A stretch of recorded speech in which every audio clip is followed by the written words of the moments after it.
edgier. We call them, they're organic fair trade. We call them organic fair trade sexy. Aphrodisiac, I see that. Aphrodisiac, exactly. So we have fever, dark passion, love bite, and seduction. We've done a lot of work in the Facebook community. Oh, yes. So some of the media that younger people are using. We host a monthly chocolate party in our kitchen in San Francisco.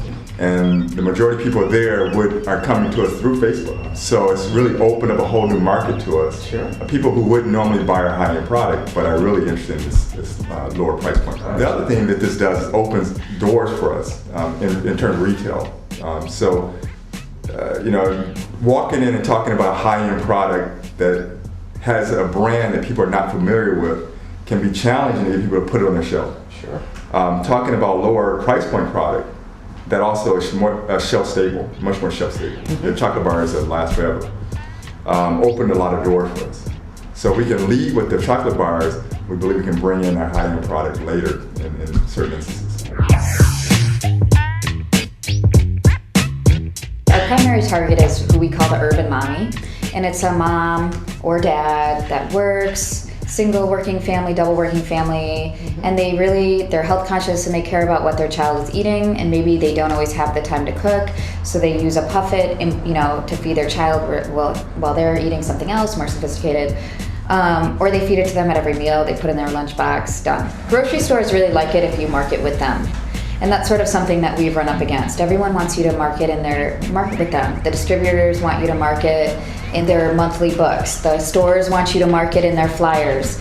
But we find that our mom isn't clipping coupons. Our mom isn't really reading those things. And so for us, it's a total waste of money. But we run into a problem where, if you want the business, sometimes you have to commit to those things. So do you mean that if you want to work with a particular distributor, you have to actually market in their what? They have monthly advertisements. And you have to have specials in their monthly advertising books or holiday ones. And what do they do with that book? They send it to all the retailers. The retailers get it. I just feel like it's not the best use of our money. We'd rather go directly to our mom. We advertise where our moms are reading in their mothers group newsletters. We'll go to their meetings. We have booths at preschool preview events where all these moms are there to taste our product.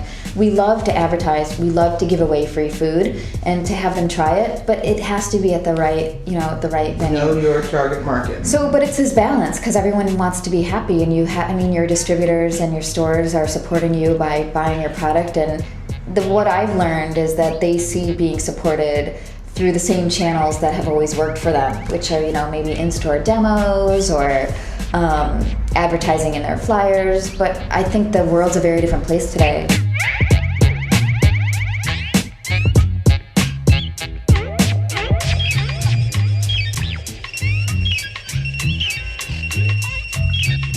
There is a difference between what we call trade marketing and then consumer marketing. Sure. And we've been talking a lot about the direct consumer marketing, which is, guerrilla stuff, home events, Facebook, blogging, all that stuff. So you're talking about the two-pronged approach because you're targeting to your consumer, but you're also targeting to the retailers. Yeah, you can't forget, and in a way, slotting fees to retailers and ads are the way they boost their margin. And what I think is really important for young business people, or at least people starting out with their own company, is to factor that into their margins. Because that's a mystery spot that usually bites everybody, in the rear later, because you calculated your cost, you have a gross margin, get the retailer selling, you work it all out, and then you think you know your margins. Well, what happens is that you forget